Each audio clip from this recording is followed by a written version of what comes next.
This is a style roots Q&A. I'm going to answer all of your questions about style roots, some of the things that I feel are quite hard to necessarily frame as a big video or even a short, the really specifics that I get asked. So I've asked on Instagram, what questions do you have about style roots? These are the first ones. They are not in any particular order, but I thought this would be fun to show you some of my thoughts about this system that you maybe haven't really heard. So what's the biggest difference for you between style roots and essences? So many differences. First of all, style roots is not based on your physical appearance in any way whatsoever. It could be that it happens to align, like a lot of my style roots do actually align with my Kibbe and essences. And sometimes I wonder actually if the way I perceive myself is affected by the way I look, but that is a huge psychological question that takes more time than I have available today. But no, your style roots are not at all affected by your physical appearance. So that I would say is the main difference. Also, I would say there are absolutely ways that you can connect the style roots to the essences, but they're not direct translations. So dramatic, I would say there are elements of dramatic in sun, there are elements of dramatic in mountain. So the kind of formal structured element of dramatic is in mountain, and the bold, loud element of dramatic is in sun. For natural, I would say that the kind of relaxed element of natural could be stone, and the kind of bohemian, rugged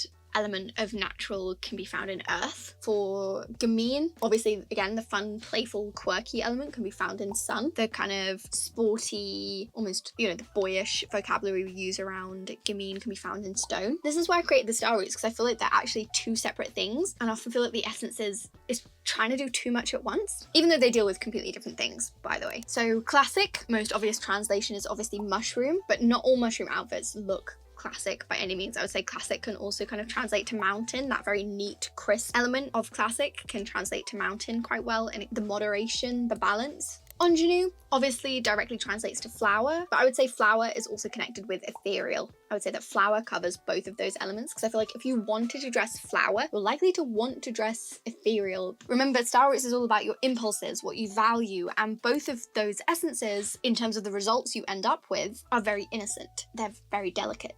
They're very airy. So both of those are kind of covered. And this is why I like the style roots to not be very aesthetics based. So someone who would dress quite girly might also want to dress kind of magical. I feel like those two impulses are very similar. They would like both of those elements, potentially, depending on what the other style roots were. So yeah, for me, I feel like in terms of how you'd want to dress, those two don't need to be separate ideas. Romantic obviously directly translates to fire, sensual, luxurious. I would also say there are elements of dramatic in fire as well, especially that kind of luxury element. And then ethereal, which I've already said, translates nicely to flower, and it also kind of touched on moon. Moon I see as kind of a dark subversion of everything else. So I kind of see moon as like kind of gothic styles have a lot of flower influence, but they're kind of like a dark, cruel, deep version of flower styles. I guess there's a lot of dramatic influence in moon, you could potentially argue. I feel like that kind of hardness isn't necessarily represented by the essences. I'd say dramatic is probably the closest. Wow, that was quite a big answer for the first question, but I feel like it was a really interesting one to start with. How do I incorporate style roots I love and connect with but feel intimidated by? So that, in some ways, is a comfort zone psychology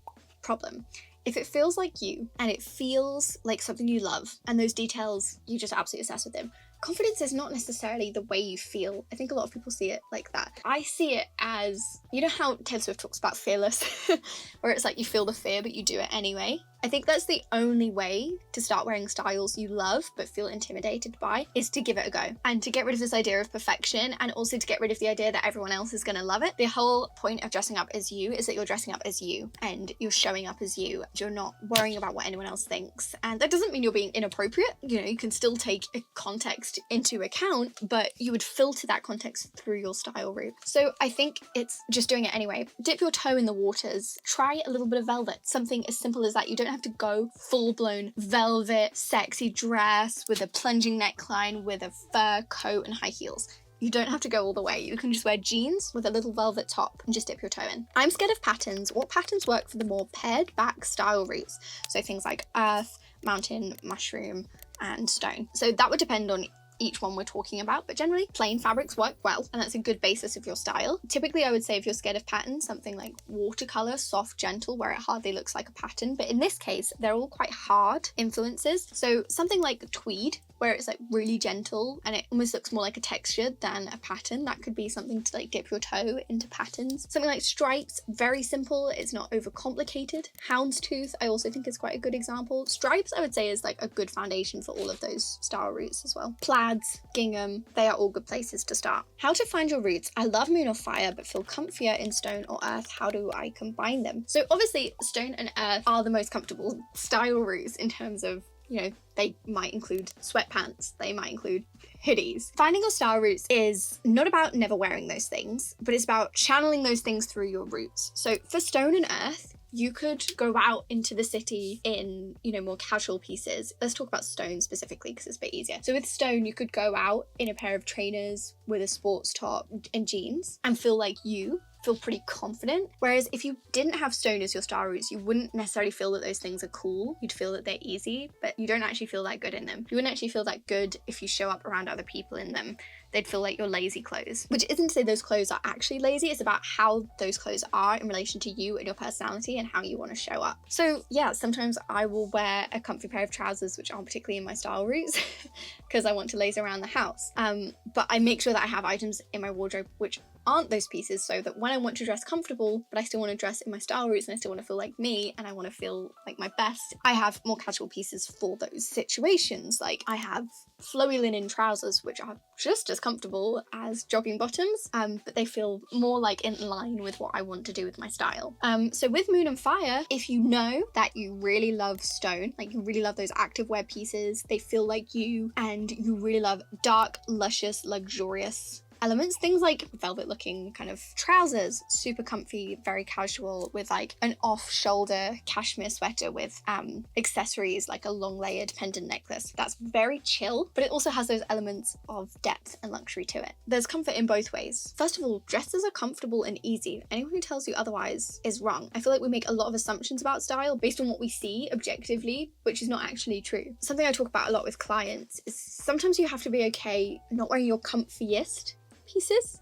It depends if you're talking physical comfort or emotional comfort. If we're talking emotional comfort, I feel like I kind of answered that in the last question. But if we're talking physical comfort, sometimes you do have to sacrifice your physical comfort a bit. Doesn't mean you have to walk around in high heels, but a bit is not that bad, and like you'll live, because the emotional reward you get of looking down and feeling like you've created a piece of art that day and that you feel your best, I feel like that balances out the fact that you're not wearing leggings. And also check out my Pinterest boards where stone is mixed with other things, because that could give you a few ideas. I can't figure out my style roots because I wear mermaid core, which doesn't seem to fit in too well. Mermaid core definitely has a place in style roots. So there might be various style roots within mermaid core, for instance, depending on which specific outfit you're looking at. So the point is, right now you're dressing mermaid core, but how might that translate throughout your life? So finding your style roots is about finding how your style might expand to other things whilst remaining cohesive, whilst giving, you know, a particular point of view and vision. But if you want to talk about mermaid core generally, so things like crochet tops, mermaid iridescent colors, kind of roughly skirts, let's say, maxi skirts, sandals, plaits in your hair, beaded jewelry. When you split it apart like that, you can suddenly find patterns. So a lot of that is earth, a lot of that is very natural. So kind of things like the beaded elements, the crochet, those are very natural textures. Stone is very casual. Sandals, you could just slip them on. Your plaits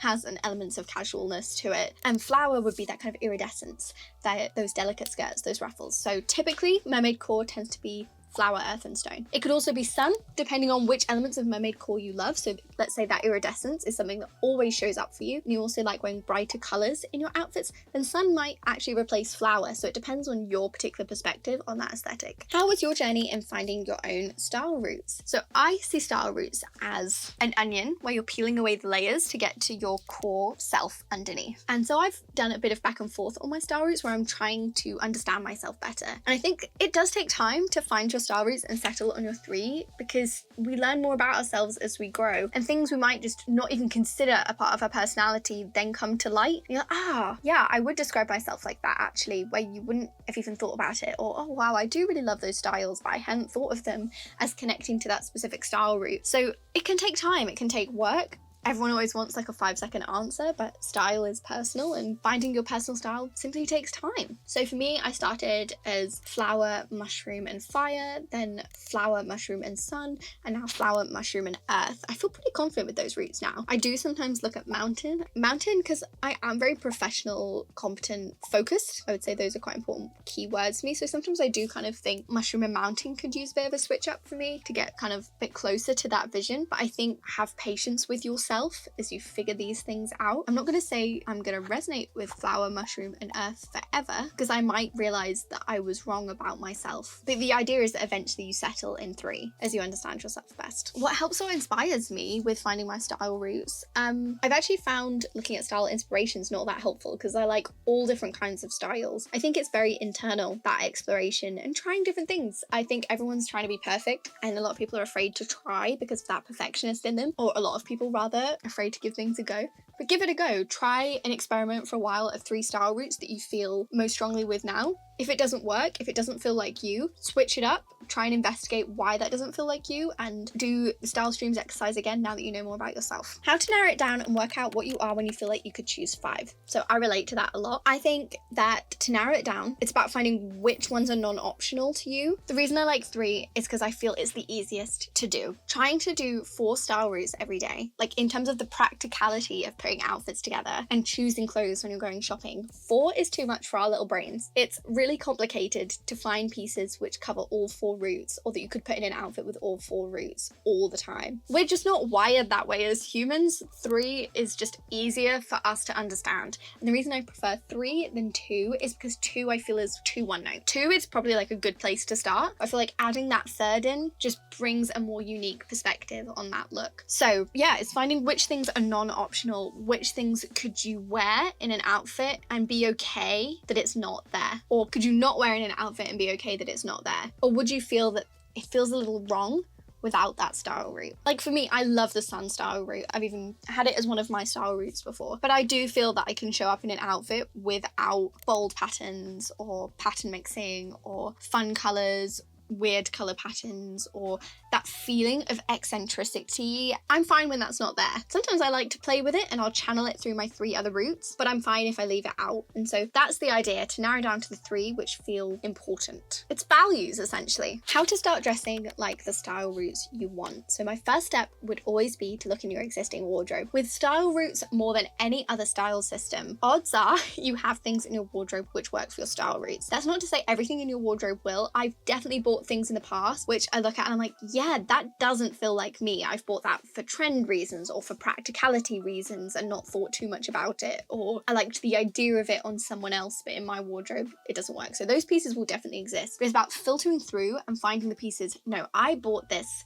for me, and whenever I wear that, that feels like me and I feel that I am representing myself best here. So going through your wardrobe and finding those pieces first and then creating outfits with those is absolutely where you should begin. And then also going to Pinterest, finding my style routes combination boards and seeing, can I recreate this outfit with things I already own? And then you can find gaps. So for me at the moment, I know I have a huge gap in my wardrobe, which is a basic skirt that I can wear with everything. And that seems so obvious to me, but a simple neutral midi skirt, because I love midi skirt silhouettes and dresses. So if I could just wear one of them with all my tops, it would open up so much more of my wardrobe for my style routes, for instance. So once you start dressing with the things in your wardrobe, do a really picky kind of experiment with the things you own, you'll then find your gaps and then you can start shopping. Thank you so much for asking me these questions, guys. This has been so much fun. If you want to know more about the style routes, you should absolutely check out my book, How to Dress Your Best. The link is in the description. It's currently available for pre-order, and it breaks down the style routes in a lot of depth, as well as the body matrix, which is another system of mine, and it also goes through creating a wardrobe, putting outfits together once you have your style systems in place. I would be so grateful if you consider pre-ordering rather than just ordering the book, because that means I have a way higher chance of actually seeing this in store, as well as helping me get to the #1 spot on fashion and beauty in the Amazon bestsellers, which